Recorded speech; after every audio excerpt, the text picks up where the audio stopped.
வரவேற்பதில் பெருமை கொள்கிறது ஸ்பார்டகஸ் அகாடமி.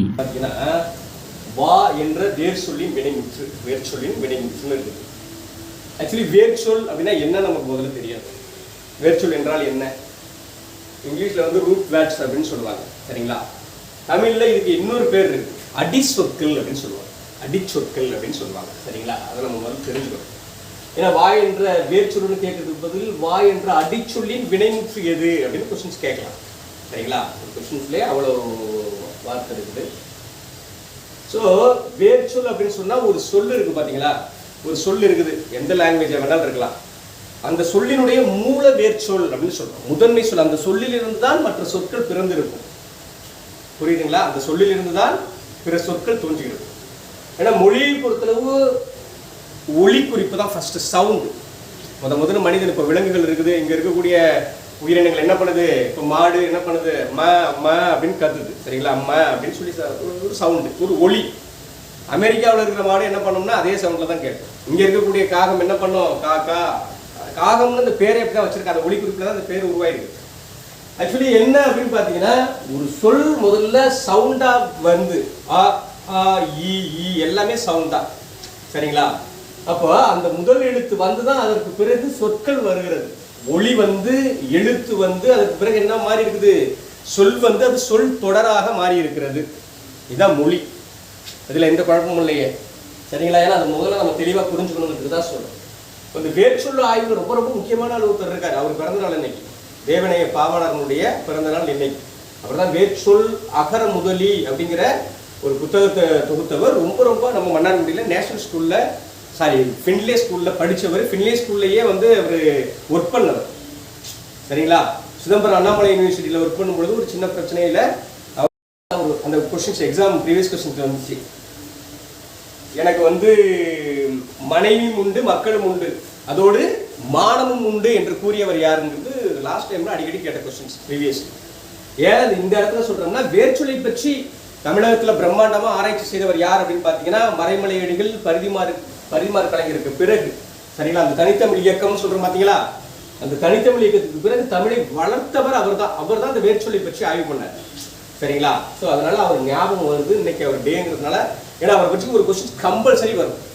நீங்கள் குரூப் 2-ஆ இருக்கலாம், 1-ஆ இருக்கலாம், 4-ஆ இருக்கலாம். தேவனைய பாவனருங்கிற ஒரு பேர் இல்லாமல் டைப்பிங் மிஷினில் அது டைப் பண்ணாமல் இருக்க மாட்டான். ஒரு பேரையாவது டைப் பண்ணி வச்சிருக்கோம், தவறாக கூட கொஸ்டின்ஸ் கேட்கலாம். ஆனால் இந்த மாதிரி அவர் ரொம்ப முக்கியமான ஆள் வச்சுங்களேன். ஸோ அவர் தான் வேர்ச்சொல் ஆய்வு பற்றி பண்ணியிருக்கிறாருன்னு வச்சுக்கோங்க. இந்த இடத்துக்குள்ள வேர்ச்சொல் அப்படிங்கிறது உங்களுக்கு புரிஞ்சிருக்கு. அடிச்சொற்கள், சரிங்களா? முதன்மை சொற்கள், மூல சொற்கள், சரிங்களா? இங்கிலீஷ்ல ரூட் வேர்ட்ஸ் வரைய சொல்லியிருக்கோம், சரிங்களா? இங்க என்ன கொஸ்டின்ஸ் அப்படின்னு பார்த்தீங்கன்னா, வா அப்படின்னு ஒரு சொல்லு இருக்குப்பா. வா அப்படின்னு சொன்னா, சரிங்களா? தன்மை முன்னிலை படர்க்கைன்னு சொல்ல. முன்னிலை நம்ம என்ன பண்றோம்? அழைக்கிறோம். தன்மைனா நான், முன்னிலைனா நீங்க, படர்க்கைனா நான் அப்படின்னு சொல்றோம், சரிங்களா? வா அப்படின்னா ஒரு நபர் அழைத்தல், சரிங்களா? விழித்தல்ங்கிறதுல வரும், சரிங்களா? அதை நம்ம பார்த்தோம்னா வேற மாதிரி போயிட்டு இருக்கோம், அது வேண்டாம். அப்போ அடிச்சொல் அப்படிங்கிறது இந்த இடத்துக்குள்ள என்னன்னா வேர்ச்சொல் அப்படின்னு சொல்லிடுறாங்க, சரிங்களா? அப்போ வாங்கிறது ஒரு வேர்ச்சொல் அப்படிங்கிறது இங்கே உறுதியாயிடும். உங்களுக்கு கொஸ்டின் ரெண்டா கூட கேட்கலாம்.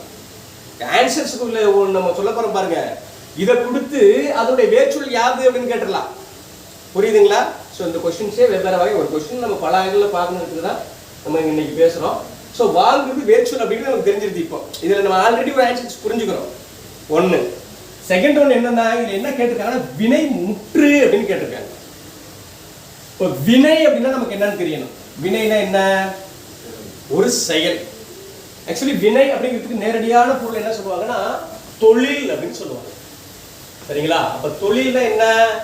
செய்கின்ற செயல், சரிங்களா? ஒரு பெரிய பிஹெச்டி ப்ரோக்ராம் நடந்துச்சு, பெரிய ஆராய்ச்சியாளர் வந்திருந்தாரு. பிஹெச்டி தமிழ் யூனிவர்சிட்டியில் நடக்குது, கருத்தரங்கத்தில். அவர் வந்து கேட்ட கொஸ்டின்ஸ் அவ்வளோ பெரிய பிஹெச்டி டீம், கிட்டத்தட்ட ஒரு 500 பேர் இருக்கிறாங்க. அவர் வந்து வினை சொற்களை பற்றி பேச வந்தார். அவர் வந்து கேட்ட ஒரே வார்த்தை என்னன்னா, வினை என்றால் என்ன அப்படின்னு கேட்டார். சொல்லுங்க, புரியுங்களா? வினை என்றால் என்னன்னு தெளிவா எனக்கு விளக்க சொல்லணும். எல்லாம் சொல்றாங்க, பட் உட்காருங்க, ஒரே வார்த்தை வினைனா தொழில் அல்லது செயல் அப்படின்னு ஆரம்பிச்சார். ஏன்னா நல்ல நாலேஜபிள் பர்சன்ஸ் தான், யாரும் சாதாரண ஆட்கள் கிடையாது. பிஹெச்டி படிக்கிறவங்க எப்படி இருப்பாங்க தமிழ்ல, பட் நேரடி பொருள் என்ன அப்படிங்கிறது தான் விஷயம். அப்போ வினை அப்படிங்கிற சொல்லுக்கு நேரடி தொழில்னு அர்த்தம், ஒரு செயல். தொழிலுங்கிறதுக்கு இன்னொரு மறுபேர் என்ன? ஒரு செயல். ஒரு செயல் நடக்குது, சரிங்களா? செயல்ங்கிறது என்ன இருக்குது? முற்றுனா என்ன? முடிந்து விட்டது அப்படின்னு இங்க பொருள். அப்போ வினை முற்று அப்படின்னா வா என்ற வேர்ச்சொல்லை வினை முற்று எதுன்னு கேட்கிறான். இந்த இடத்துக்குள்ள நம்ம முற்று முடிவு பெற்றது அப்படிங்கிறத நம்ம புரிஞ்சுக்கணும், சரிங்களா? இதுதான் ஃபர்ஸ்ட் கொஸ்டின். இதுல என்ன சொல்லிடுறாங்க? வந்தாள் அப்படின்னு சொல்றாங்க. இந்த செய்தி முடிஞ்சிருக்கா இல்லையா? வந்தாள், வந்துட்டா, சரிங்களா? அப்புறம் அதுக்கு பிறகு நம்ம முற்று வைக்க முடியும். ஒரு சொல்ல இருக்குன்னா குறியீடுகள் அப்படிதான் இருக்கு. ஒரு கமா போடுறோம் அப்படின்னு சொன்னா அதுக்கு பிறகு செய்தி தொடரும் என்று பொருள். ஒரு புள்ளி வச்சிட்டோம் அப்படின்னு சொன்னா அந்த தொடர், அந்த செய்திக்கு எந்த தொடர வேணாலும் இருக்கலாம், அது முற்று பெற்றுச்சுன்னு அர்த்தம், சரிதானா? சோ இங்க வந்தால் அப்படிங்கிற வார்த்தை என்ன ஆயிடுச்சு? முடிவுக்கு வந்திருக்குது. வந்த அப்படிங்கிற வார்த்தை என்ன இருக்குது? முடிவுக்கு வரல. வந்து அப்படிங்கிறது முடிவுக்கு வந்திருக்குதா? முடிவுக்கு வரல. வந்தவர் அப்படிங்கிறது முடிவுக்கு வந்திருக்குதா?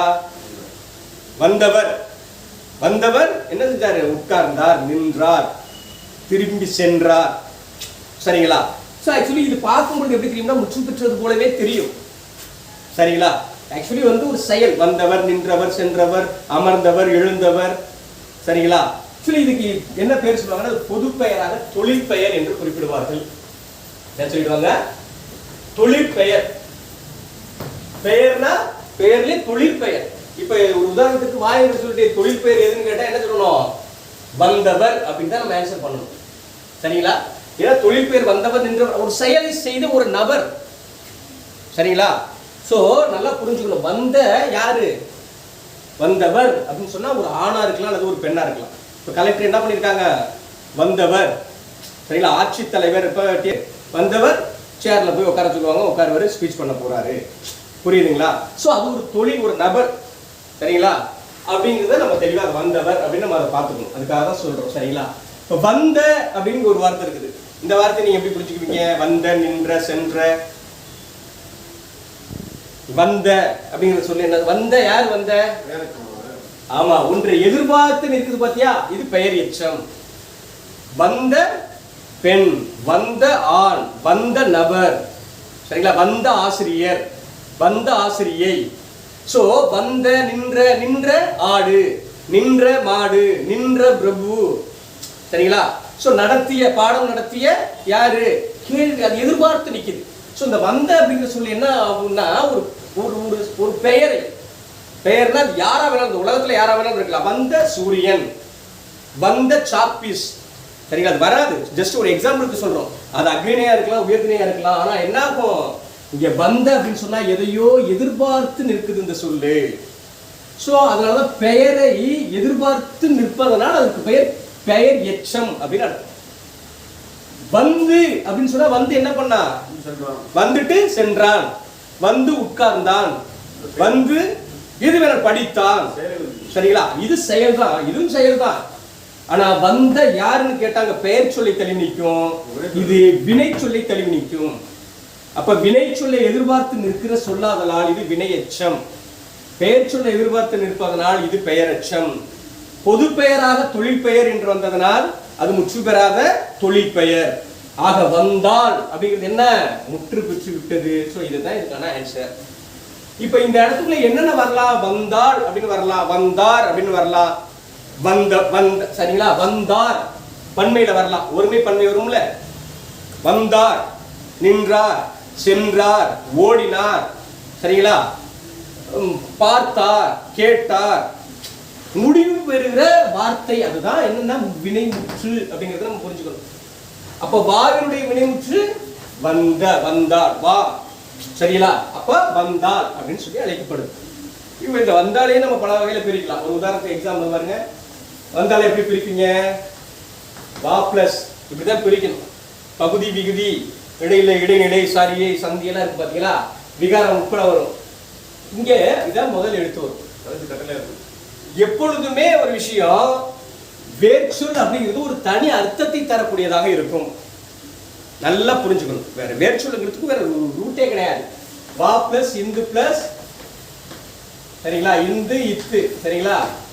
ஆள், இப்படிதான் பிரிக்கணும். புரியுதுங்களா? இது இது என்ன, வந்தால், வந்து விட்டால். இந்த ஒரு இத்துக்கு என்ன தெரியுமா அர்த்தம் வரும்? என்னன்னு சொல்லுங்க பார்ப்போம். இறந்த கால இடைநிலைன்னு அர்த்தம். வந்துட்டா, வருவாள் அப்படின்னு சொன்னா வர போறா, அது எதிர்காலம். வந்தாள் அப்படின்னு சொன்னா வந்து விட்டாள் அப்படின்னு பொருள், வந்துட்டா. சோ முடிந்து. அப்ப இறந்த கால இடைநிலைன்னு இதுக்கு பேர். இப்ப இந்த இத்தாக மாறுறது விகாரம் அப்படின்னு நம்ம சொல்லுவோம், அதுக்கு பேர். இப்ப வாங்குறது பகுதி, ஆளுங்கிறது என்னது, இந்த ஒரே விகுதி தான். பட் இந்த ஒரு வார்த்தை ஆள் என்பது என்ன விகுதி அப்படின்னு கேட்டா அதுக்கு நம்ம பெரிய ஆன்சர் பண்ணணும். ஒரு சொல்ல அப்படி நம்ம பிரிச்சு பார்க்கணும். இது என்ன சொல்லுவாங்க தெரியுங்களா, அந்த ஆளுங்கிற ஒரு வார்த்தைக்கு உயர்திணை பெண்பால் வினைமுற்று விகுதின்னு சொல்லுவாங்க. புரியுதுங்களா? என்ன சொல்லுவாங்க? உயர்திணை, சரிங்களா, பெண்பால் வினைமுற்று விகுதி. இப்ப வந்தான் அப்படின்னு ஒரு வார்த்தை இருக்குன்னு வச்சுங்களேன், அந்த ஆண் ஆளுங்க வர்ற மாதிரி வந்தான் அப்படிங்கிறதுக்கு ஆண் இருந்துச்சுன்னு வச்சுங்களேன், இந்த இடத்துல என்ன வரும்? உயர்திணை ஆண்பால் வினைமுற்று விகுதி. இன்னும் சொல்லணும்னா உயர்திணை ஆண்பால் ஒருமை வினைமுற்று விகுதி. அதை நம்ம மறந்துட கூடாது. இதுவே நம்ம எப்படி சொல்றோம், அந்த ஆளுங்கிற வார்த்தையை இலக்கண அடிப்படையில் கம்பேர் பண்ணோம்னா உயர்திணை பெண்பால் ஒருமை வினைமுற்று விகுதி. இப்படி ஒரு கொஸ்டின்ஸ் கேட்கிறோம். இதெல்லாம் பிஜிடிஆர்பில ஃபுல்லா வர்றதுக்கு நிறைய சான்ஸ் இருக்குது. அப்போ கீழ்கண்டவற்றுள் அந்த மாதிரி கேட்கலாம். ஒரு திணை ஆண் பெண்பால் வினைமுற்று ஒருமை பெண்பால் வினைமுற்று விகுதிக்கு கீழ்கண்டவற்றுள் எவை அப்படின்னு கூட கொஸ்டின்ஸ் கேட்கலாம். ஏன்னா அல் ஆள், சரிங்களா, அன் ஆண், சரிங்களா, அர் ஆற்ப, சரிங்களா, வந்தார் அர், வந்தார் ஆர், வருவ, வந்தனர் அர், இப்படி வருது பாத்தீங்களா. அது நம்ம இலக்கணத்துல சொல்லும் பொழுது உங்களுக்கு நான் சின்ன சின்ன நம்ம எக்ஸாம்பிள் கொடுக்கும் பொழுது நம்ம உங்களுக்கு முழுமையா புரியும். ஸோ ஒரு கொஸ்டின் நம்ம இந்த மெத்தட்ல பார்க்கணும். புரியுதுங்களா? இப்போ என்ன கேட்டுருவான், வா என்ற வேர்ச்சொல்லினுடைய வினை முற்றுன்னு கேட்டால, சரிங்களா, தொழில் பெயர் எதுன்னு கொஸ்டின்ஸ் கேட்டுடலாம். வந்தவர் அப்படின்னு நம்ம ஆன்சர் பண்ணணும். சரிங்களா? வா என்ற வேர்ச்சொல்லினுடைய என்ன கேட்டுடலாம், பெயரச்சம் எதுன்னு கொஸ்டின்ஸ் கேட்கலாம். வா என்ற வேர்ச்சொல்லினுடைய எல்லாமே இந்த வாங்கிற சொல்லி இருந்தா அது வந்திருக்குது. புரியுதுங்களா? இது 4 கொஸ்டின்ஸ் இல்ல, இது ஒவ்வொன்றையும் ஒவ்வொரு வகையா கேட்க முடியும். சரிங்களா? இப்ப வந்த என்ற பெயரச்சத்தினுடைய கீழ்கண்டவற்றில் எவை பொருந்துகிறதுன்னு கூட கேட்கலாம். எப்படி வேணாலும் கொஸ்டின்ஸ் கேட்கலாம். இந்த அடிப்படை இலக்கணத்தை நம்ம புரிஞ்சுட்டு நம்ம வின் பண்ண ஆளே கிடையாது. இலக்கணங்களுக்கு மேக்ஸிமம் முற்றுனா முற்று பெற்றது அவ்வளவுதான். எச்சம்னா எச்சத்தோட நிற்கும் அவ்வளவுதான். சரிங்களா? ஸோ அதை நம்ம நல்லாவே புரிஞ்சுக்கணும். அப்போ வா இந்த வார்த்தையை நம்ம முதல்ல ஏற்கனவே நம்ம சம்பந்தமா சொன்னோம். வேர்ச்சொல் அப்படிங்கிறது என்னன்னா ஒரு தனி அர்த்தத்தை தரும். வேர்ச்சொல்ங்கிறது என்ன பண்ணும், வா அப்படின்னா சொல்றோம்ல, வா அப்படின்னா என்ன பண்ண, ஒரு பர்சன் என்ன பண்ணுவாங்க, அங்கிருந்து வருவாங்க. அப்போ ஒரு செயலை நாம என்ன பண்றோம், நம்ம அவங்கள்ட்ட சொல்றோம், ஏவல். சரிங்களா? அதுதான் இதுக்கு பேர் என்னன்னா கட்டளை வாக்கியம். என்ன சொல்லுவோம், அதை வினைமுற்று என்பது எப்பொழுதுமே கட்டளை வாக்கியமாகவே வரும். இது ரொம்ப ரொம்ப வா போ நீ. சரியா? இப்ப நின்றான் அப்படிங்கிறதோட வேர்ச்சொல் என்ன, நின் அப்படின்னு சொல்ல முடியுமா? நின்னு பொருள் வருமா? நில் அப்படின்னு பொருள். நின்றான் சென்றான் அப்படிங்கிறதுடைய வேர்ச்சொல் என்ன, செல் அப்படின்னு வரும். ஒரு அர்த்தம் குறிக்கும். எந்த சொற்றொடர் வேணாலும் சொல்லுங்க. படித்தான், படி, படினா நீ படின்னு நம்ம சொல்றோம், கட்டளையாக நாம் சொல்கிறோம். சரிங்களா? நின்றான் நில் அப்படின்னு வார்த்தை வருது. நில்னா நீ நில்லு அப்படின்னு நம்ம கட்டளைப்படுத்துறோம். சென்றான் அப்படிங்கிறது பிரிச்சோம்னா என்ன வருது, வேர்ச்சொல்லு செல் அப்படின்னு வருது. ஸோ செல்லுங்கிறது நீ செல்லு அப்படின்னு கட்டளையா சொல்றேன். அப்ப வேர்ச்சொற்கள் மெஜாரிட்டி பெரும்பான்மை வேர்ச்சொற்கள் எப்படி வரும், கட்டளை வாக்கியமாகவே வரும் அப்படிங்கிறத முதல்ல நம்ம புரிஞ்சுக்கிட்டோம்னா வேர்ச்சொல் கொஸ்டின்ஸையும் க்ளோஸ். முதல்ல வேர்ச்சொல்னா என்ன நம்ம புரிஞ்சுக்கணும். வேர்ச்சொலை பற்றி கம்பல்சரி இந்த டைம் கொஸ்டின்ஸ் இருக்கு. 2 இதில் கொடுத்துருக்கான். தமிழ் இலக்கண பகுதிக்குள்ள வேர்ச்சொல் ரொம்ப ரொம்ப முக்கியமான இருக்கு. சரிங்களா? அது 2 இடத்துக்குள்ள நம்ம இப்போ நியூஸ்ல தான் கொடுத்துருக்கான். ஸோ இதை பத்தி இன்னும் தெளிவாக பேச போறோம். நிறைய வேர்ச்சொற்கள் கொடுத்து நம்ம டெஸ்ட்லாம் வைக்க போறோம். ஒன்றும் பிரச்சனை இல்லை. இதுக்கெல்லாம் கிட்டத்தட்ட ஒரு 50-100 இது கொடுக்கணும். அதை கொடுத்துட்டோம்னா அதை தாண்டி வராது. சாதாரண செயல்களை நம்ம உணர்த்த போறோம். இப்போ வந்தான், நின்றான், சென்றான், சாப்பிட்டான், உறங்கினான், எழுந்தான், இப்படி நம்ம ஒரு என்ன அடிப்படையாக நம்ம செய்யக்கூடிய செயல், அந்த செயல் எல்லாமே அதை வேர்ச்சொல் நம்ம பிரித்து பார்த்து நம்ம கொடுக்க போறோம். ஸோ இப்போ இந்த இடத்துக்குள்ள எது வந்தாள் அப்படிங்கிறது ஆன்சர்ஸ் அப்படின்னு வந்துருக்கு. சரிங்களா? இப்போ செகண்ட் ஒன் ராமன் வந்தான் அப்படின்னு இருக்குது. இது 2வது கொஸ்டின்ஸ்ல வந்துருக்குது. எவ்வகை தொடர். சரிங்களா? எவ்வகை தொடர் அப்படின்னு ஒரு கொஸ்டின்ஸ் வந்துருக்கு. இப்போ தொடர்னா என்ன முதல்ல நமக்கு தெரியணும். எழுத்துன்னு நம்ம தெரிஞ்சிருக்கோம். ஒரு ஒளியிலிருந்து எழுத்து உருவானுச்சு, எழுத்திலிருந்து சொல் உருவானுச்சு, ஒரு சொல்லும் இன்னொரு சொல்லு வருகிற பொழுது ஒரு முடிவு வருது வச்சுக்கலாம், அது ஒரு தொடர், சொல் தொடர். அதனால சொற்றொடர் அப்படின்னு நம்ம சொல்றோம். புரியுதுங்களா? அது சொற்றொடர் பெருசாவும் இருக்கலாம், சிறுசாவும் இருக்கலாம். சரிங்களா? இப்ப இந்த இடத்துக்குள்ள பிரபு எழுதினான் எவ்வகை தொடர்னு ஒரு கொஸ்டின்ஸ் வரும். சரிங்களா? இப்போ உங்க பேரை நீங்க மென்ஷன் பண்ணிக்கலாம், உங்களுடைய செயலை நீங்க மென்ஷன் பண்ணிக்கலாம். சரிங்களா? வந்தான், ராமன் வந்தான், செந்தில் வந்தான், புனிதா வந்தான், எவ்வகை தொடர் அப்படின்னு நமக்கு கெஸ் பண்ணணும். புரியுதுங்களா? ஸோ ராமன் அப்படிங்கிறது யாரு? ஒரு பர்சன், எனி ஒன் பர்சன். இந்த இடத்துக்குள்ள யாரான ஒரு பெயர். வந்தான்ங்கிறது என்ன? ஒரு செயல். ஒரு பெயரும் வினையும் என்னாகுது? ஒரு தொடராக இருக்குது. ராமன் வந்தானா வந்துட்டான், வரப்போறான்ல, வந்துட்டான், கடந்த காலம். சரிங்களா? காலம் அதுல தெளிவா தெரிஞ்சிடும். சரிங்களா? அப்ப ராமன் வந்தான்னு இங்க இருக்குது. இப்ப இதுக்குள்ள எளிமையா கேட்கிறான் பாருங்க, வினைமுற்று தொடர் அப்படின்னு சொல்றோம். சரிங்களா? வினைமுற்று தொடர் அப்படின்னா என்ன நமக்கு முதல்ல தெரியணும். ஆக்சுவலி வினைமுற்று தொடர் அப்படின்னா என்னன்னா, வினைனா என்ன? செயல், தொழில் செயல் அப்படின்னு நம்ம சொல்லியிருக்கோம். சரிங்களா? அப்ப வினைங்கிறது ஒரு செயல். அப்ப முற்றுனா என்ன அர்த்தம்? முடிவு பெற்றதுன்னு அர்த்தம். அப்ப செயல் முற்று பெற்ற தொடரா இது அப்படின்னு கொஸ்டின்ஸ் கேட்கறான். ஃபர்ஸ்ட் ஆன்சர் கொடுக்குறான். இப்ப நீங்க என்ன பண்ணுவீங்கன்னா, ராமன் வந்தான்னா இது என்ன ஆயிடுச்சு? முற்று பெற்றுச்சா? அப்ப வினைமுற்று தானே அப்படின்னு நம்ம மென்ஷன் பண்ணிடுவோம், நினைச்சிருவோம். ஆனா கொஸ்டின்ஸ் என்ன கேட்டிருக்கான்னா, ராமன் வந்தான் அப்படிங்கிறது எவ்வகை வாக்கியம்னு கேட்கல, எவ்வகை தொடர்னு கேட்கலாம். எவ்வகை? ஆமா, எழுவாய் தொடர் தான். Very good. சரிங்களா? அப்ப எவ்வகை தொடர்னு கேட்கறாங்க. கொஸ்டினை புரிஞ்சு எவ்வகை வாக்கியம் டக்கு நம்ம ஆர்வத்தில் என்ன பண்ணிடுவோம், ராமன் வந்தாங்கிறது வினைமுற்று தானே, அப்ப முற்று பெற்றது தானே, அப்ப வினைமுற்று தொடர் தானே, டக்குன்னு நம்ம ஆன்சர் பண்ணிடுவோம். பதட்டத்துல கூட ஆன்சர் பண்ணலாம். பட் என்ன கேட்டானா, வினைமுற்று முடிவடைந்த வாக்கியமானு கேட்கல. இங்க வினைமுற்று தொடரா, தொடர்ந்து வருகிறதா? வந்தான் ராமன் அப்படின்னு சொல்லியிருந்தா அது வினைமுற்று தொடர். வந்தான் ராமன் அப்படின்னு சொல்லிட்டா என்ன? வினைமுற்று தொடர். ஒரு தொடர் தான், ஆனா முன்னாடி வினை வரும் சில இடங்கள்ல. வந்தான் ராமன்னாலும் முற்று பெறும். ராமன் வந்துட்டான் அப்படிங்கிறது அதுல ஆன்சர் வந்துடும். இப்போ சிலப்பதிகாரத்துல சொல்லுவா. சரிங்களா? இப்போ கண்டனன் கண்டேன் சீதைன்னு சொல்றான். அதான் கற்பினல். அந்த செய்தியை முழுமையா சொல்றதுக்காக சொன்னேன். கற்பியுடைய கண்ணகியை கண்டேன் அப்படின்னு சொல்றது என்ன பண்றான்? கண்ட யார? கற்புடைய நங்கையை அப்படின்னா அடுத்த ஒருத்தர் சொல்லுவான். அதனால அனுமனுக்கு பேரே சொல்லின் செல்வர்னு சொல்லுவான். செல்வன், செல்வர் இல்ல செல்வன். சொல்லின் செல்வன் என்று அழைக்கப்படுபவர் யாருன்னு ஒரு கொஸ்டின். சொல்லின் செல்வன் அப்படின்னு சொன்னா யாரு? அனுமன். சொல்லின் செல்வர் என்று அழைக்கப்படுபவர் யார் அப்படின்னா ராப்பி சேது பிள்ளை. இதுதான் சரியா? இது அப்டேட்லாம் உங்களுக்கு கொடுக்குற செய்தி. அது ஓல்டுல உள்ள ஒரு இதிகாசத்துல உள்ள செய்தி. சொல்லின் செல்வன் அப்படின்னு சொன்னா யாரை சொல்லுவோம்? அனுமனை குறிக்கும். என்ன காரணம்? கண்டேன் சீதைன்னு சொன்னா பாத்தீங்களா அந்த ஒரு வார்த்தை. சோ அதை ஏன் மென்ஷன் பண்றோம்னா, கண்டேன் சீதையை முற்று பெற்றுச்சா இல்லையா? செய்தி முற்று பெற்றுடுச்சு. சோ கண்டேன் சீதையை அப்படின்னு சொல்லியிருந்தா அது வினைமுற்று தொடர். அப்ப இங்க ராமன் வந்தா சாதாரணமா சொல்லிடலாம். சோ செகண்ட் ஒன் என்ன சொல்றான்? எழுவாய் தொடர் அப்படிங்கிற. அப்ப எழுவாய்னா முதல்ல என்ன? சரிங்களா? எழுகின்ற வாயின்னு புரிஞ்சுக்கணும். அப்ப எழுகின்ற வாயினா ஒரு சொல்லினுடைய எழுகின்ற வாய்ங்கிறதுனா முன்னாடி தோன்றுகிற ஒன்று. அப்ப இது என்னது? பெயர் சொல். சரிங்களா? இது என்னது? எழுவாய்னால என்ன ஞாபகம் வந்துடும் உங்களுக்கு? பெயர் சொல்லுன்னு ஞாபகம் வந்துடும். சரிதானா? அப்போ பெயரை உடைய தொடரா அப்படின்னு கேட்டா பெயரை உடைய தொடர்தான். ஒரு தொடர் வாக்கியத்தை அது பெயரை உடைய தொடரா அப்படின்னா ஆமா பெயரை உடைய தொடர் தான் அப்படிங்கிறத நம்ம மென்ஷன் பண்ணிக்கிறோம். தேர்ட் என்ன பண்றோம்? பெயரச்ச தொடர். இப்ப பெயரச்ச தொடர்னா என்ன? பெயரச்ச தொடர்னா என்ன சொல்லுவோம்? மேல நம்ம ஏற்கனவே பார்த்துட்டோம். இதுல பெயரச்சங்கிறது எது? வந்துவா வந்தவா? வந்த. வந்த செந்தில், வந்த ராம்குமார். சரியா? வந்த எனி ஒன் பர்சன். சோ இந்த இடத்துக்குள்ள என்ன ஆயிடுதுன்னா, பெயர் எச்ச தொடர்னா வந்த ராமன் இருந்துச்சுன்னு வச்சுக்கீங்களேன், அதுக்கு என்ன ஆன்சர் பண்ணணும்? பெயரச்ச தொடர்னு சொல்லணும். இங்க என்ன சொல்லுவோம்? வினைமுற்று தொடர் எப்படி சொல்லுவோம்? வந்தான் ராமன் இருந்துச்சுன்னா வினைமுற்று தொடர். சாதாரண வாக்கியம் இது. சரிங்களா? சாதாரண செய்தி வாக்கியம். இது என்ன வாக்கியம் கொஸ்டின்ஸ் கேட்டா என்ன நம்ம சொல்லணும்? சாதாரண செய்தி வாக்கியம், கட்டளை வாக்கியமா. ராமன் வந்தாலும் சாதாரண செய்தி. அப்ப இது ஆக்சுவலி என்ன இன்னொரு பொருள்ல வருது? செய்தி வாக்கியம் கூட கேட்கலாம். இன்னொரு கொஸ்டின்ஸ் கூட நம்ம ஆட் பண்ண முடியும். அப்போ பெயரை தழுவி வரக்கூடிய ஒரு தொடர். சரிங்களா? சரிங்களா? அதனால என்ன ஆகுது? எழுவாய் தொடர் என்பது நம்ம கொடுக்கக்கூடிய ஆன்சரா இருக்குது. சரியா?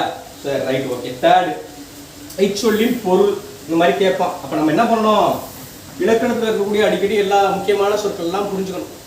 அப்ப நனந்தலை உலகு அப்படின்னு இருக்குது சரிங்களா. நிறைய புத்தகங்கள்ல நனந்தலை உலகு, இந்த உலகம் வந்து ஆழிசூழ் உலகுன்னு சொல்லுவோம், சில பேர் கடல் சூழ்ந்த உலகுன்னு சொல்லுவோம் சரிங்களா. இப்ப இந்த இடத்துக்குள்ள என்ன பொருளா இருக்கும்? மலை சூழ்ந்த உலகமா இருக்குது இந்த உலகம் நம்ம நினைக்கலாம். அடுத்தது அகன்ற உலகமாக இருக்குது இந்த உலக அப்படின்னு நம்ம சொல்லலாம். ஏன்னா நிறைய பேர் சொல்லியிருக்காங்க இந்த அகன்ற உலகு சரிங்களா. நான் ஏற்கனவே ஒரு இது கூட சொல்லியிருந்தேன், உலகத்திலேயே அகலமானது எது? ஒரு பாடல் கூட லாஸ்ட் டைம் சொல்லியிருந்தேன், குறுந்தொகையில் ஒரு பாட்டு, ஒரு களவு சார்ந்த பாடல். நிலத்திலும் பெரிது. அப்ப பெரிதுன்னு சொல்றான் பாரு, நிலம் தான் பெருசு இந்த உலகத்துல, வானை விடவும் வான் தான் இந்த உலகத்துல உயர்ந்தது. இப்படி அவன் இமேஜினேஷன்ல அவன் திங்க் பண்ணி வச்சிருக்கிறாங்க.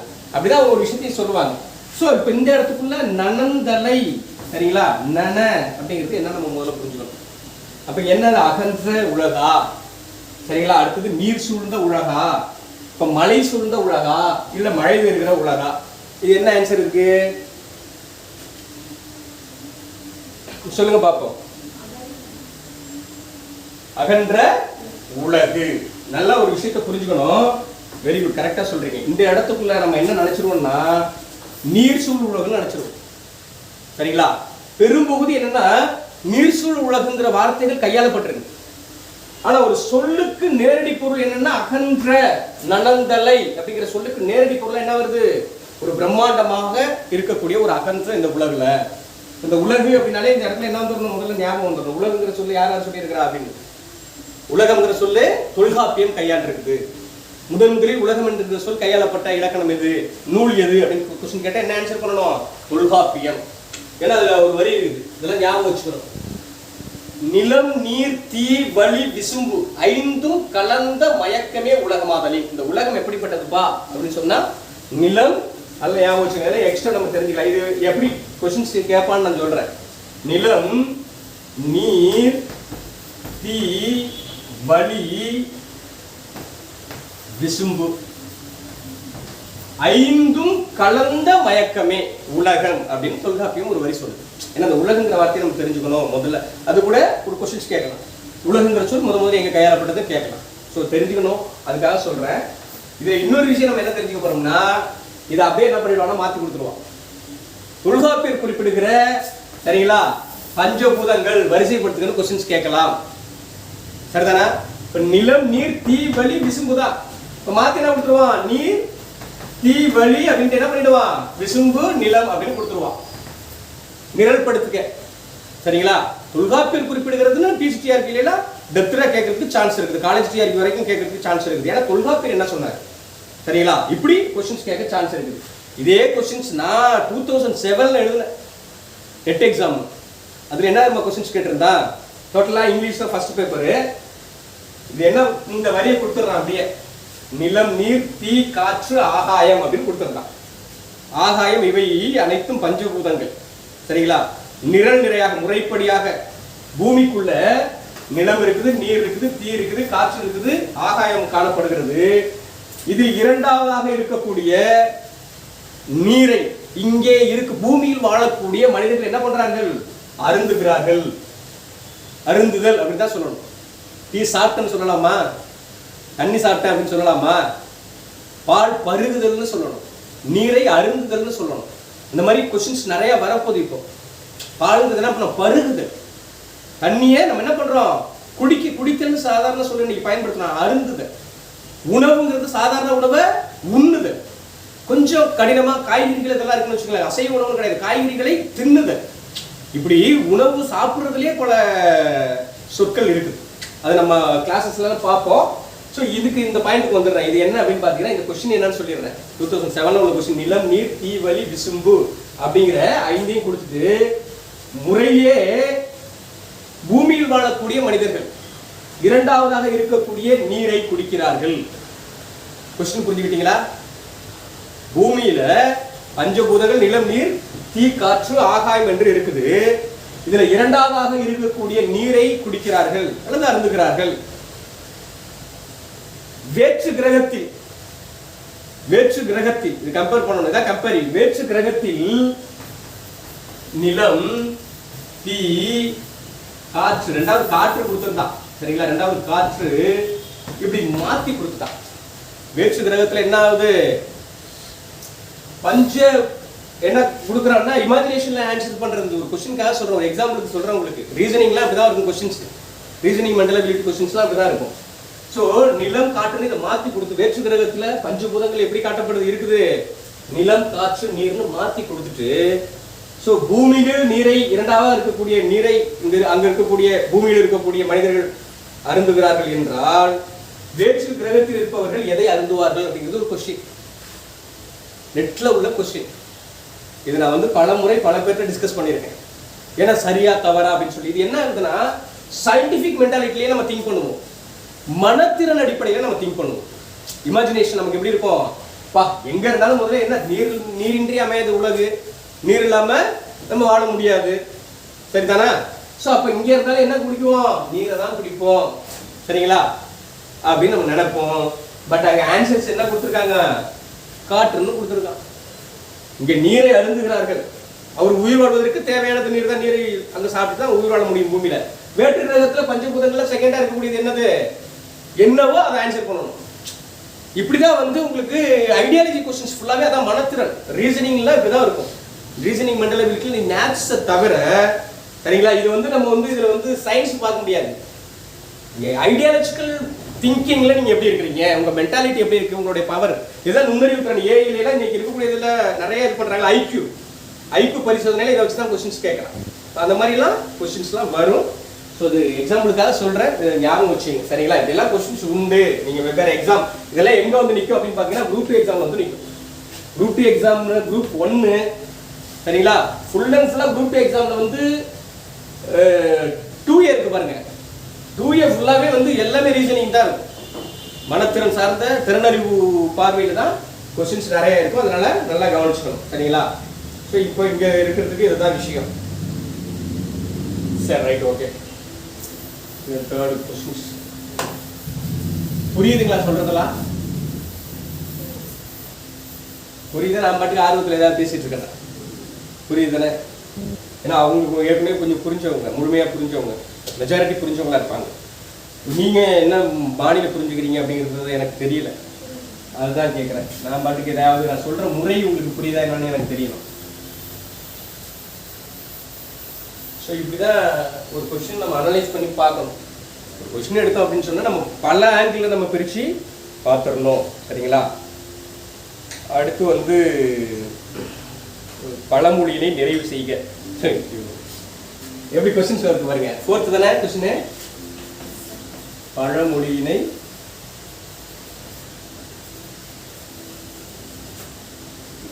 கொஸ்டின்ஸே படிக்கல. இங்க வந்து சும்மா திடீர்னு யோசனை பண்ணாங்க. லாஸ்ட் டைம் நிறைவு செய்க தான் கொஸ்டின்.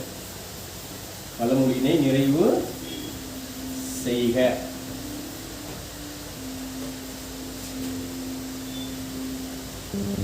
மரத்தை இலை காக்கும், மரத்தை இலை காக்கும். பழமொழி 400 அப்படின்னு சொல்லி ஒரு புத்தகம் இருக்கு. எந்த நூல்னா நீதி இலக்கியத்தில் இருக்கு, சரிங்களா? மூன்றுரை அரையனார் அப்படின்னு சொல்லுவாங்க. மூன்றுரை அரையனார் எழுதுனது முழுக்க முழுக்க பழமொழி. நல்லா இருக்கும், படிக்க படிக்க ரொம்ப இதாக இருக்கும். ஏன்னா நீதி இலக்கியம், சங்கம் அறிவு இலக்கியத்தில் உள்ள 18 நூலில் ஒரு நூல், அது ஞாபகம் வச்சுக்கணும். பழமொழி 400 பாடல்களை கொண்டதாக இருக்குது, அது ஞாபகம் வச்சுக்கோங்க.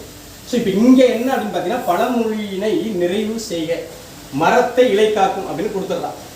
பாயிண்ட் 1 என்ன கொடுக்குறேன் அப்படின்னா மானத்தை மலை காக்கும்,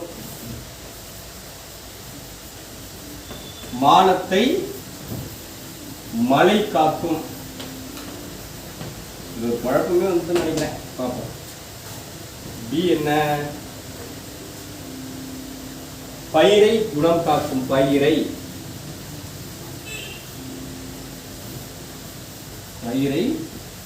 குணம் காக்கும். தேர்ட் என்ன, மானத்தை பணம் காக்கும், மானத்தை பணம் காக்கும்.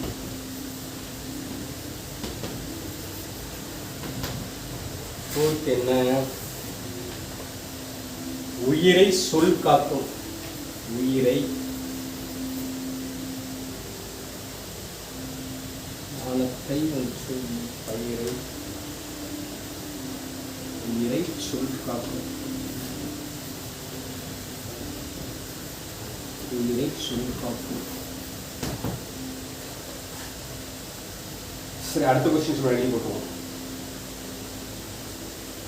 மோனை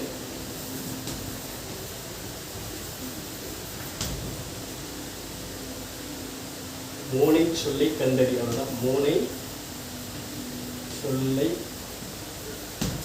கண்டறி. மோனை சொல்லை கண்டறி. நந்தவனம் கண் திறந்து.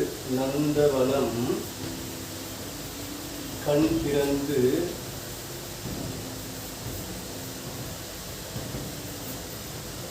நந்தவனம் கண் திறந்து நச்சமிழ் பூயெடுத்து.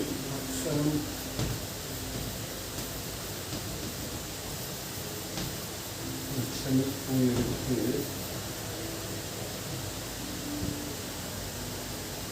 146 100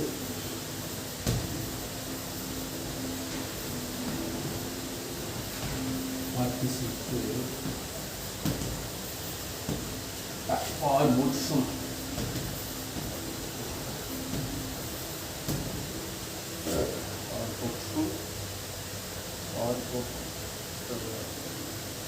ஆர்புட்ச வந்தாயா. ஆர்புட்ச வந்தாயோ.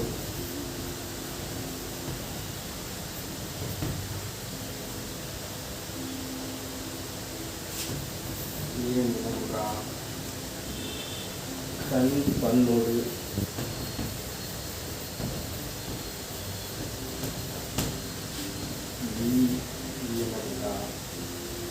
நந்தவனம்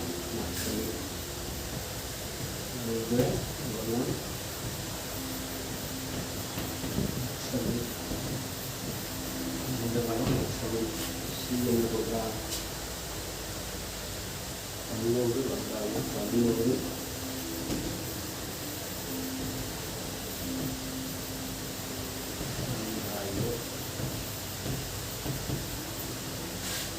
என்னதுடா திறந்து திறந்து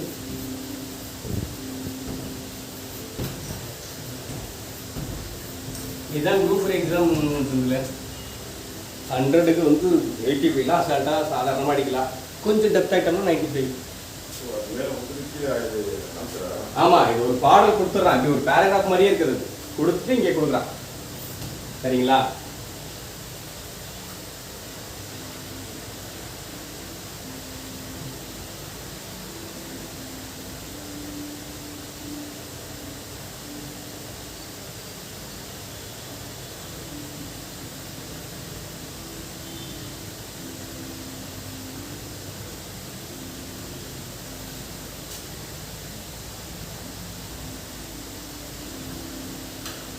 சரி, இது நம்ம ஒரு டிஸ்கஸில் உள்ளதான். இதில் இந்த ஆன்சர்ஸ் வந்து என்ன இருக்கலாம் அப்படின்னு ஒரு ஐடியா சொல்லுங்க பார்ப்போம். இப்போ ஃபர்ஸ்ட் பழமொழியிலே நிறைய விஷயங்கள் கொடுத்துட்றான். பழமொழி அப்படிங்கிற சொல்லுக்கு இன்னொரு சொல்லு இருக்குது, முதுமொழின்னு சொல்லுவோம். சரிங்களா? அது ஞாபகம் வச்சுக்கணும். நாட்டுப்புறவியல்லே கொஸ்டின்ஸ் வரும். சரிங்களா? பழமொழி என்கிற சொல்லிருக்கு வேறு பேர் என்ன அப்படின்னு கூட கேட்கலாம். முதுமொழி. சரிங்களா? நாட்டுப்புற வழக்காறுகள் அல்லது நாட்டார் வழக்காற்றுகள்னு சொல்லக்கூடிய விஷயம். இங்கே பழமொழியினை நிறைவு செய்க. மரத்தை இலை காக்குது. கண்டெம்ட் கான்செப்ட் அதுதான். ஒரு மரம் இருக்குது, மரத்தை எது பாதுகாக்குது? இலை பாதுகாக்குது. அது ஒரு நிழல் தந்து அது வச்சிருக்குது. இப்படிதான் மரத்தை நிழல் இலை காக்குறது மாதிரி இருக்கடா கதை அப்படின்னு நம்ம சொல்லலாம். சரிங்களா? இது வந்து கேள்வியா சொல்றது இல்லை. மரத்தை இலை காக்கும் சொல்லிடுறா. காக்குமான்னு கேட்கல, காக்கும் அப்படின்னா.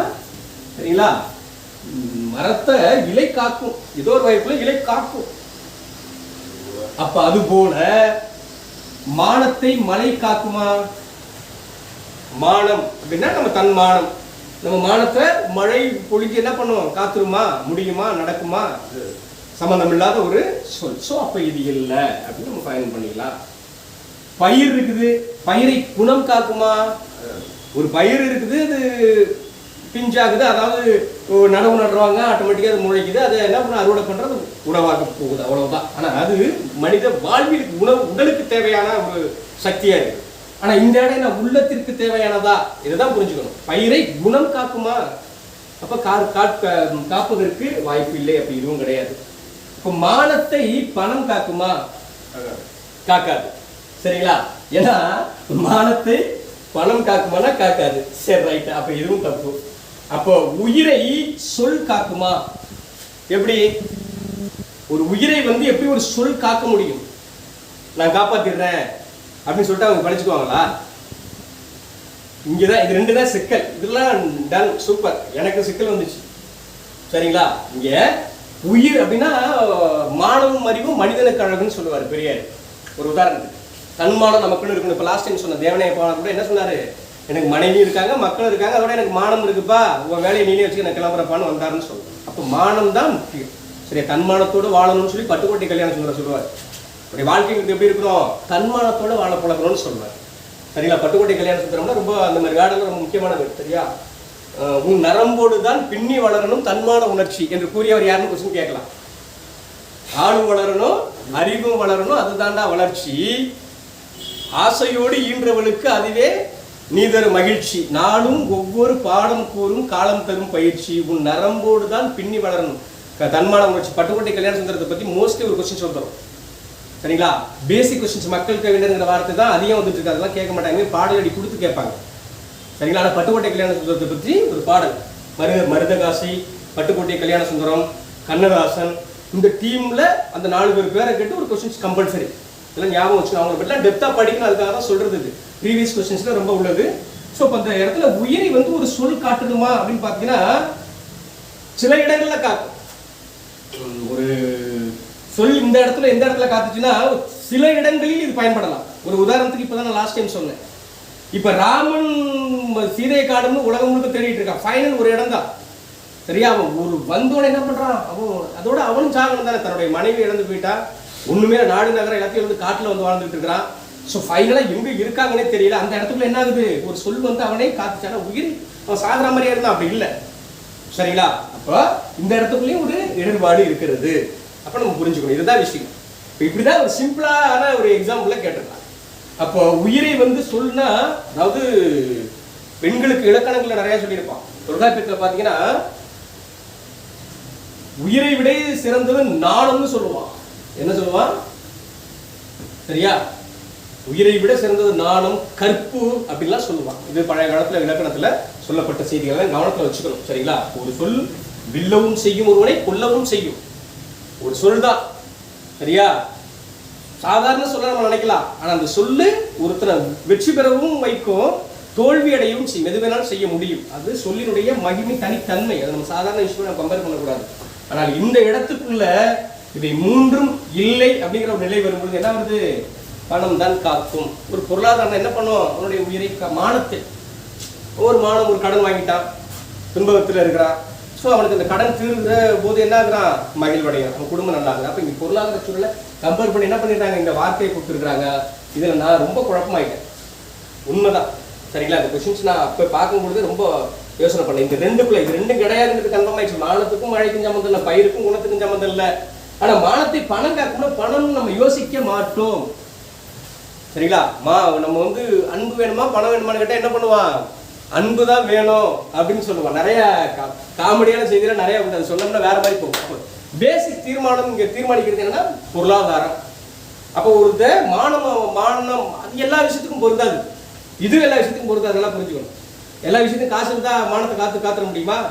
ஒரு இடத்த அந்த மானம் பறிபோகிற ஒரு சூழல் இருக்கு, அதை சரி செஞ்சிட முடியுமா? ஒரு காலமும் முடியாது. பட் அவன் அந்த குழப்பத்தை ஏன் கொடுக்குறான் அப்படின்னு பாத்தீங்கன்னா, இது இந்த லிபரலா கொடுக்குறான்.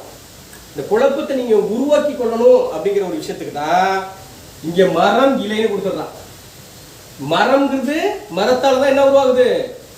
இலை உருவாகுது. இலையால் மரம் உருவாகல. நல்லா புரிஞ்சுக்கணும். மேல உள்ள கண்டென்ட் என்ன புரியுது? இது மிக முக்கியமானது. மரத்தால் தான் என்ன வளருது? இலை இருக்குது, காய் இருக்குது, தண்டுகள் வளருது.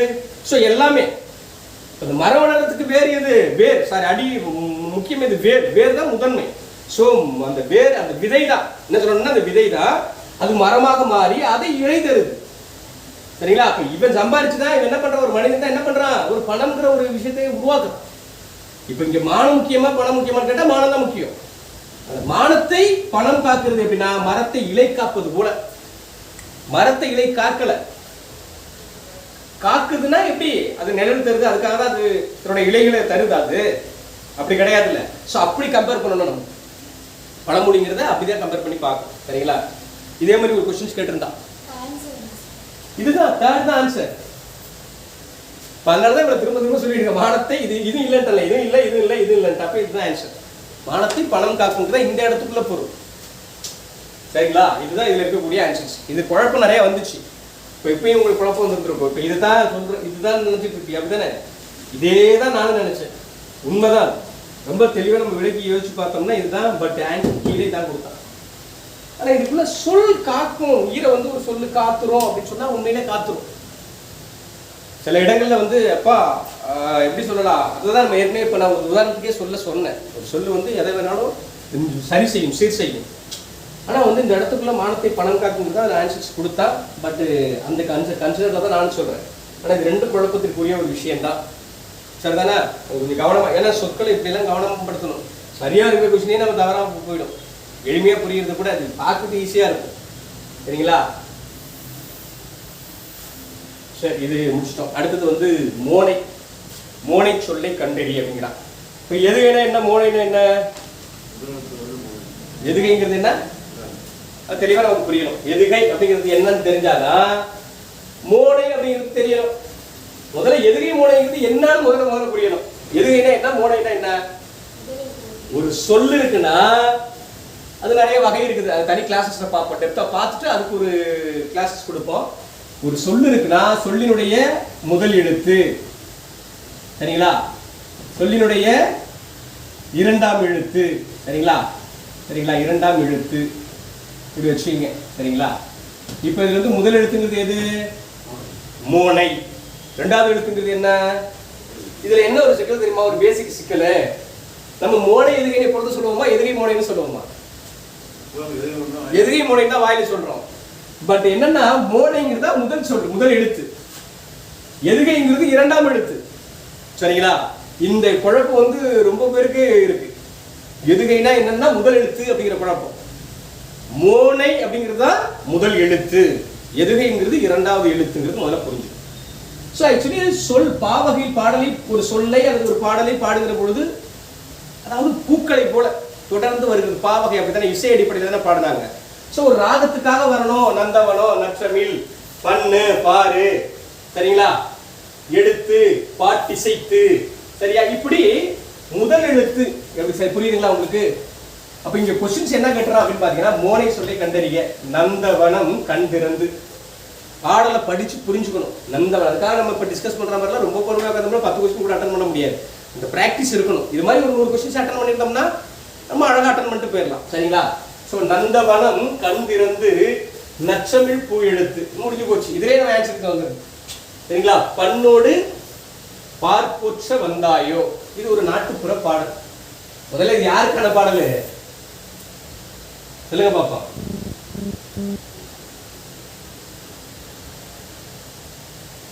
எனுவன் பர்சன், சரிங்களா? பட் வந்து என்ன அப்படின்னு பார்த்தீங்கன்னா, நந்தவனம் கண் திறந்து. நந்தவனம்னா அழகிய காடுன்னு தான் பொருள். சரிங்களா? சரி, நந்தவனம்னாலே அதுதான்.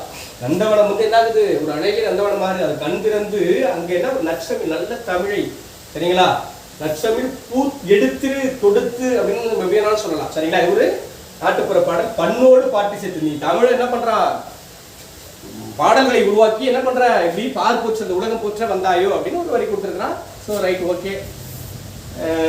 ஏன்னா இது சொன்னோன்னே எனக்கு இன்னும் ஞாபகம் வந்து ப்ரீவியஸ் கொஸ்டின்ஸ் ஒரு கொஸ்டின்ஸ் அது வரும், வர்றப்ப நான் சொல்றேன். சரிங்களா? மாமன் கட்டின வேட்டி என்ன கட்டி வேட்டுன்னு கேட்டிருந்தான். லாஸ்ட் டைம் கொஸ்டின் கேட்டிருந்தான், அதை நான் சொல்றேன். ஸோ வந்து இப்போ இந்த இடத்துக்குள்ள என்ன, கீழே என்ன கொடுத்துருக்கான்னு பார்த்துக்கணும். நீங்க மேலே இருக்கிறத கம்பேர் பண்ணவே கூடாது. நீங்க இருக்கிற சிக்கல் என்னன்னா, ஸோ நான் தானே அப்படின்னு டக்குன்னு முடிவு எடுத்துருவோம். ஆர்வம் இருக்கணும், ஆர்வ கோளாறு இருந்துடக்கூடாது. அப்போ கீழே இங்கே 4 என்ன கொடுத்துருக்கான்னு முதல்ல பார்க்கணும். இப்போ அதில் தான் இந்த சிக்கல் வந்துச்சு இங்கே. சரிங்களா? ஸோ டக்குன்னு நமக்கு தெரிஞ்சுன்னா நம்ம பட்டனை அடிச்சுட்டு போயிட்டே இருப்போம் டிஸ்கஸ் பண்ணாமல். ஸோ என்ன, இங்கே கண் அப்படின்னு வருது, இங்கே பண் அப்படின்னு வந்துடுது, இங்க நந்தவனம் அப்படின்னு வந்துருது, இங்க நற்றமிழ் அப்படின்னு வந்துருது, இங்க பண்ணுன்னு வருது, இங்க வான்னு வந்துருது, இங்க தீன்னு வருது, இங்க நான் வருது. இவ்வளவுதான் விஷயம். இப்ப நம்ம புரிஞ்சுக்கலாம். இப்ப கா முதல் எழுத்து வருது, இங்க பா வருது, ஒன்னா வருதா? அப்ப இல்ல. இப்ப இங்க நான் வருது, இங்க என்ன வருது? நான் வருது. ஏன்னா நீங்க நல்லா புரிஞ்சுக்கணும். இங்க மோனை அப்படின்னு கொடுத்துருக்கான். என்ன வேற வார்த்தையெல்லாம் கொடுக்கலாம், மோனை கொடுக்கலாம், இணை மோனை கொடுக்கலாம், நிறைய இருக்குது. அது நம்ம அப்புறம் தனியா கிளாஸஸ் பார்த்தோம்னா தனித்தனி பார்ட்டா பிரிச்சு பார்த்துக்கலாம். ஸோ அது என்ன நான் சொல்லிடுறேன், சரிங்களா? ஸோ நான் இருக்குது, இங்கேயும் நான் இருக்குது. அப்போ மோனைங்கிறது என்னது? இந்த மேக்ஸ், இதுதான் மேக்ஸ். நம்மளை பொறுத்தவரை மேக்ஸ் என்ன இலக்கணம்? முதல் எழுத்து ஒன்றி வரும் ஒரு சொல்லல. அதாவது ஒரு சொற்றொடருடைய முதல் எழுத்து, சொற்றொடருடைய முதல் எழுத்தும் அடுத்த சொற்றொடருடைய முதல் எழுத்தும் என்ன வரும்? இப்படி வரும். நந்தவனம் கண் திறந்து நற்றமிழ் பூ எடுத்து, சரிங்களா, நல் இயல்பு உணர்ந்து, சரியா, இப்படி நான் வரும். ஸோ வந்தால் அது மோனை அப்படிங்கிறது நம்ம முதல்ல புரிஞ்சுக்கிட்டோம்னாலே ரொம்ப ஈஸியாக இருக்கும். இலக்கணத்தில் மொத்தமாகவே மார்க் எடுக்கலாம். இலக்கியங்களில் கூட கொஞ்சம் குழப்பம் வந்துடும், ஆனால் இலக்கணத்தில் அது குழப்பம் வராது. ஸோ இங்கே நான் வந்துடுது, இங்கே நான் வந்துடுது. ஸோ இது சரியாக இருக்கலாம். இப்போ இங்கே பா வந்துடுது, இங்கே வா வந்துடுது, மாறுபாடாக இருக்குது. தீ வருது, இங்கே நான் வருது, இவ்வளோ தான் இருக்குது. ஸோ ரொம்ப சிம்பிளான கொஸ்டின் இது. ஆனால் அதில் ஒரு 6 பாயிண்ட்ஸ் இருக்குது. இது ஆக்சுவலி அடிமோனைன்னு சொல்லுவோம். அடிதோறும் முதல் எழுத்து ஒன்றி வருவது அடிமோனை. அதுலேயே நிறைய மோனை, இணை மோனை, சரிங்களா, இப்படி நிறைய இருக்குது. நம்ம அதை அதர் கிளாஸஸ்லாம் தொடர்ச்சியாக பார்க்கலாம். ஸோ இப்போ இந்த இடத்துக்குள்ள ஆன்சர் நந்தவனம் நற்றமிழ் அப்படிங்கிறத நம்ம புரிஞ்சுக்கணும், சரிங்களா? சரி, ரைட். இப்போ நம்ம ஆள் என்ன நினைச்சிருவான், அரை குறைவா இன்னொரு 2 3 அதில் எப்படி இருப்பாங்கன்னு ஒரு எக்ஸாம்பிள் சொல்கிறேன். கண் முன் இங்கே இன்னும் வந்துருதா, இங்கே இன்னும் வந்துருதா? இப்போ எதிரை மூனை மாதிரி இணைஞ்சு வருதா? கண் முன். இப்படி ஒரு ஐடியாலஜிக்கல் திங்கிங்ல என்ன பண்ணுவாங்க, மோஸ்ட்லி இதை தான் ஆன்சர் பண்ணுவாங்க. அரை குறையா புரியாத